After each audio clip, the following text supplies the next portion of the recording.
As fraquezas de Abraão. As fraquezas de Abraão. O homem que nós tomamos como nosso exemplo de vida, mas que tinha as suas fraquezas. Hoje qualquer pregador, ou aliás, qualquer cristão que caísse nas fraquezas de Abraão, nas fraquezas que Abraão caiu, seria excluído. Seria excluído do nosso companheirismo. Não pregaria nos nossos púlpitos. Não receberíamos nos nossos encontros de ministro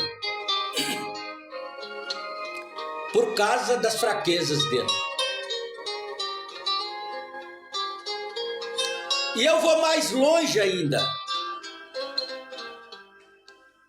Abraão não passava no crivo de Paulo. Você toma ao livro de Efésios, o livro que os pastores mais usam quando vão celebrar um casamento. Aí você toma Efésios capítulo 5, no versículo 25. Qual a recomendação de Paulo ali para os maridos? Maridos, amem as vossas mulheres, como Cristo amou a igreja e se entregou por ela. Deu a vida por ela. Abraão não passava neste crivo. Não passava. Porque a primeira dificuldade que Abraão teve ao chegar ao Egito e ter que encarar os egípcios, Sara, tendo sido a mulher mais linda, mais bela entre as outras mulheres ali no Egito. Qual foi o conceito de Abraão? Eu vou morrer. Os egípcios vão me matar para tomar Sara.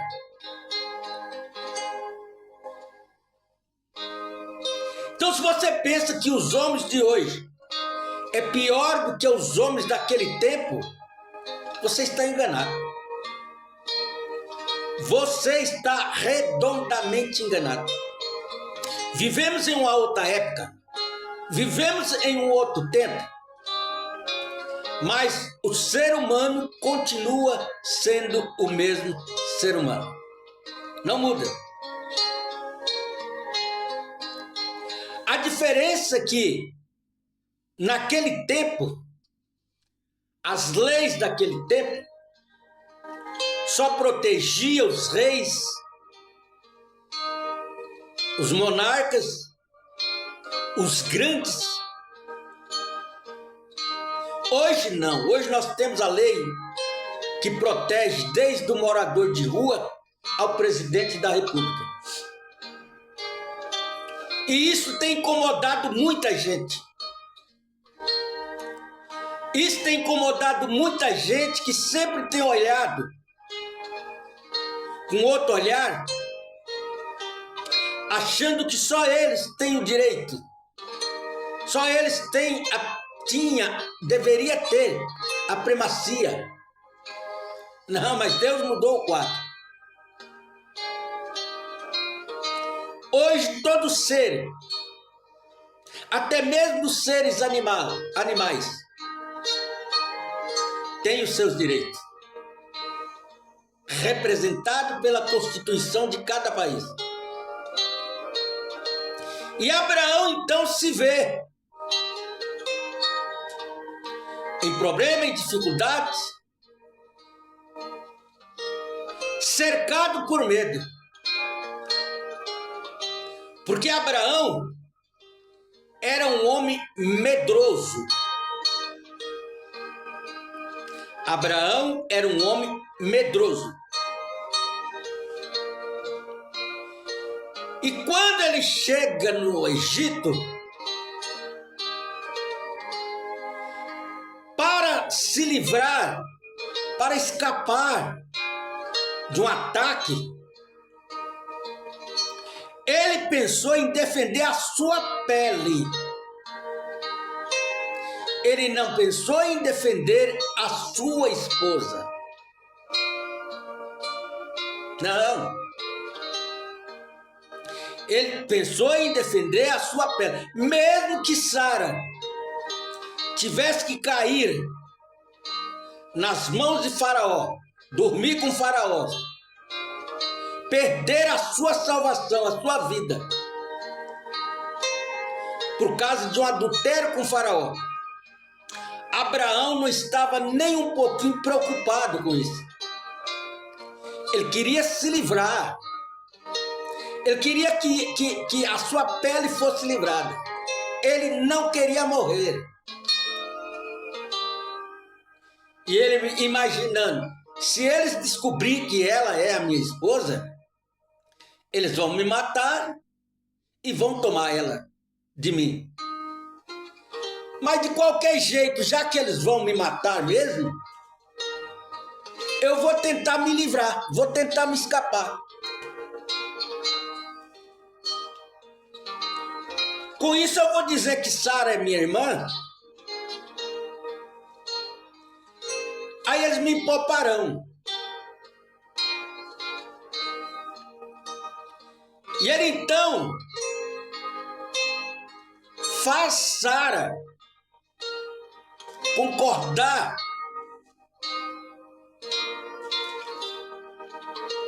com a sua covardia. Porque um homem que não se coloca na brecha para defender a sua esposa, esse homem não merece.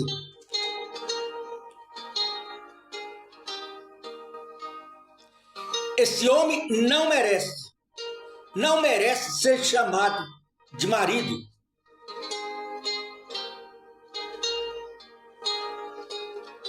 Não. E ele então combina com Sara. Sara, o negócio é o seguinte: você é muito bela, muito linda, eu te amo. Mas se eles descobrirem que você é minha esposa, eles me matarão e tomarão você de mim. Então eu vou fazer o seguinte: eu vou falar para eles que você é minha irmã. E se eles te perguntarem, você confirma. Ela disse, está tudo bem. E assim eles combinaram entre eles. Mas os egípcios chegaram até Faraó.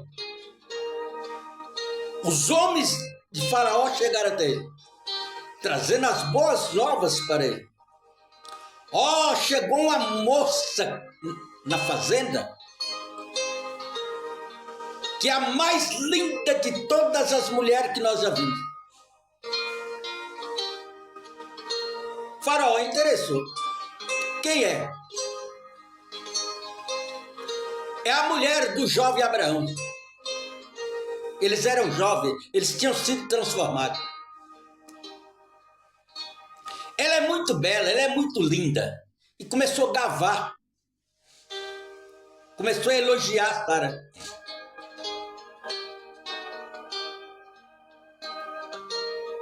Aí o rei, então, manda trazer Sara.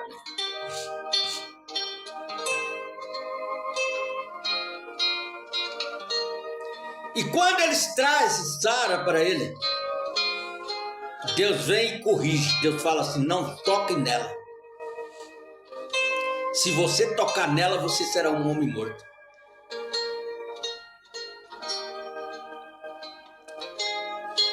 E ele então temeu. Mas esse não foi o primeiro susto que Abraão teve. Susto de medo. Não. Lá mais na frente, ele se vê na mesma situação. Quando ele chega perante Abimeleque, ele repete a mesma cena. Já não tinha aprendido com a primeira cena.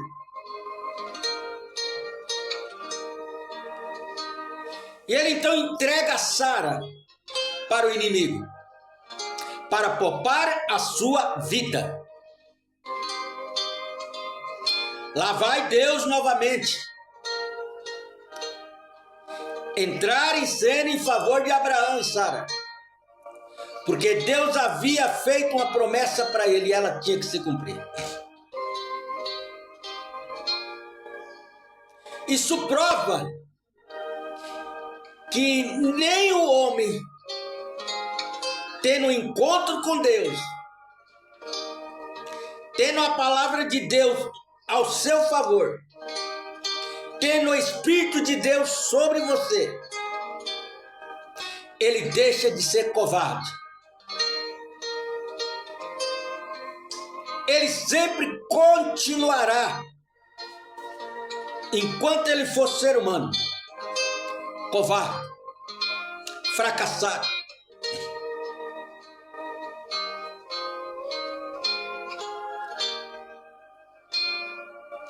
E Abraão é o pai da fé, é o nosso pai da fé.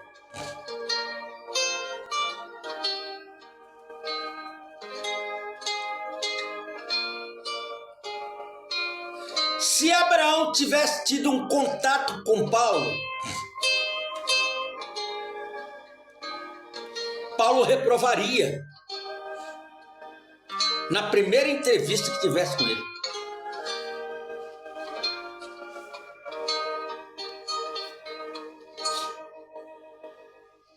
E às vezes nós entregamos uns aos outros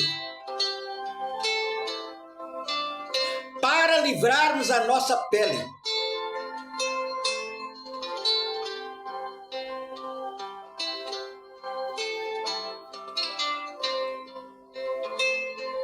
Jacó e Esaú, dois irmãos, na carne.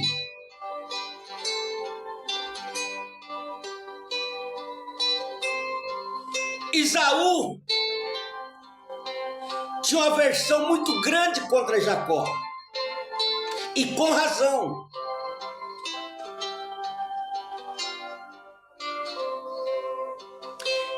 E Jacó tinha toda a preeminência de Deus, toda a proteção de Deus,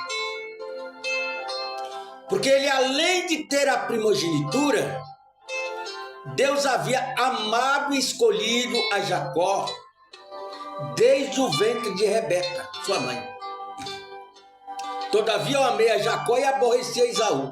Então não podia ter nada que Esaú pudesse premeditar, fazer contra Jacó, que Deus não ia permitir.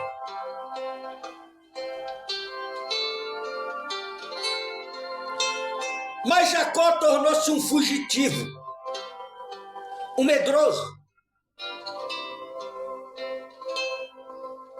fugindo do seu irmão, correndo do seu irmão.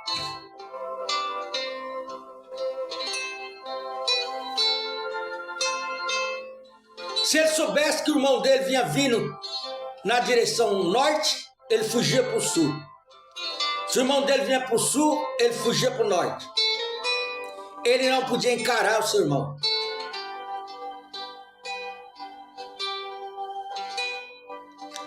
Mas um dia eles se encontraram no vale e não tinha para onde correr.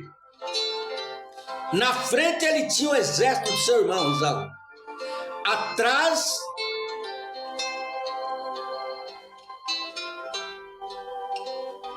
na frente ele tinha o exército de Esaú, seu irmão.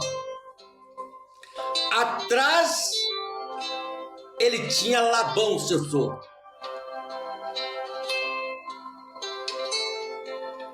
E ele não teve outra escolha a não ser encarar seu irmão.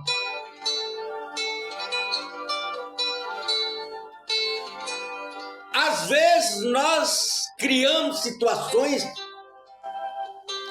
para se safarem, para livrar a nossa pele.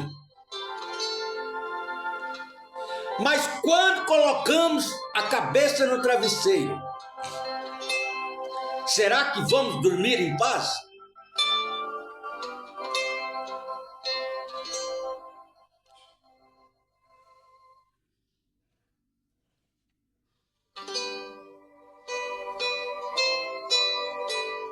O irmão Breno, a certa feita, ele estava todo enredado com os advogados.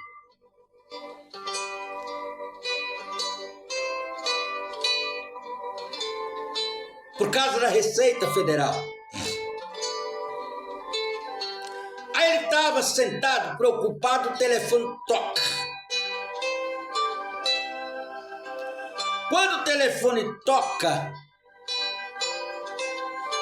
ele corre para o fundo do quintal e fala para sua esposa: fala que eu não estou.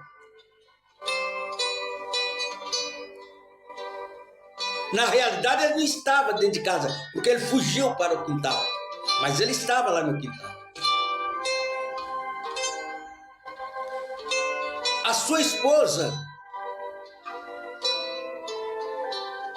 obedeceu, mas ela sabia que aquela não era a real atitude do seu marido. Ela conhecia muito bem quem era o seu marido.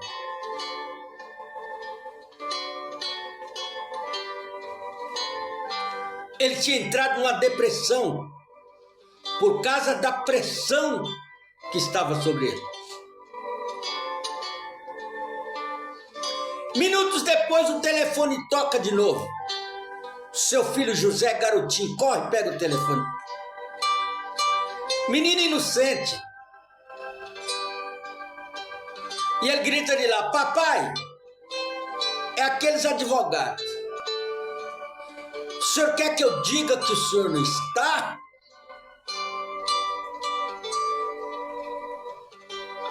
Aí o anjo veio e disse para ele: você mentiu. E ia fazendo o seu filho mentir. Aí veio a medo de encontro com ele chorando. Que ela sabia que ele não era de aprontar aquele papelão.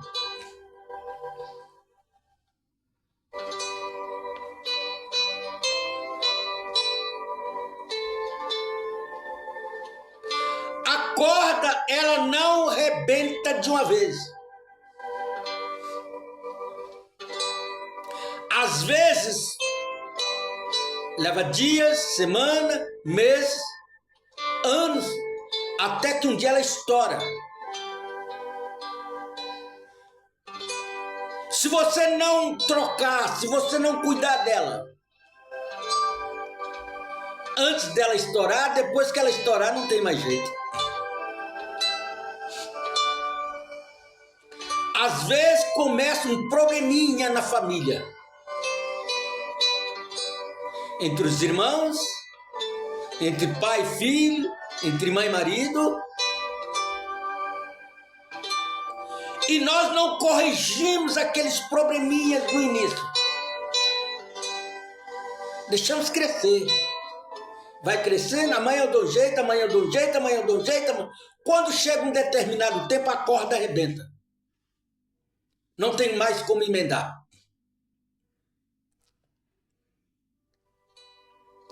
Por que não começamos a cuidar enquanto havia recursos?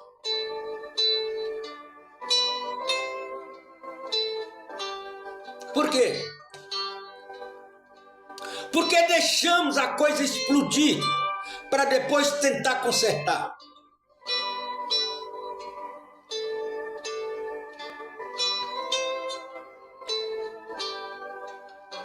Nós não consertamos. Nós vamos empurrando. Amanhã eu acerto, amanhã eu peço perdão, amanhã eu peço desculpa, amanhã eu faço isso, amanhã eu faço aquilo. E se não houver um amanhã para nós consertarmos?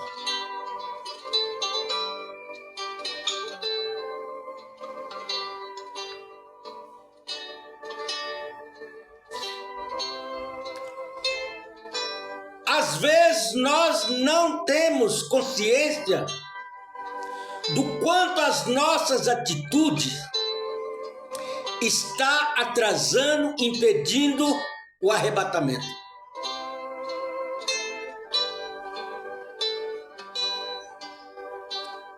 Não temos noção.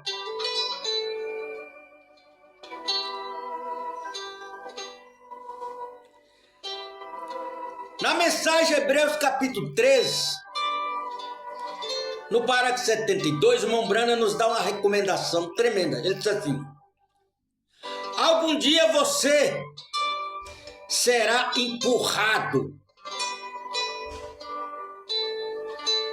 Algum dia você será empurrado. Você não será bem-vindo em nosso meio. Você não é bem-vindo na nossa comunidade. Você não é bem-vindo no nosso encontro.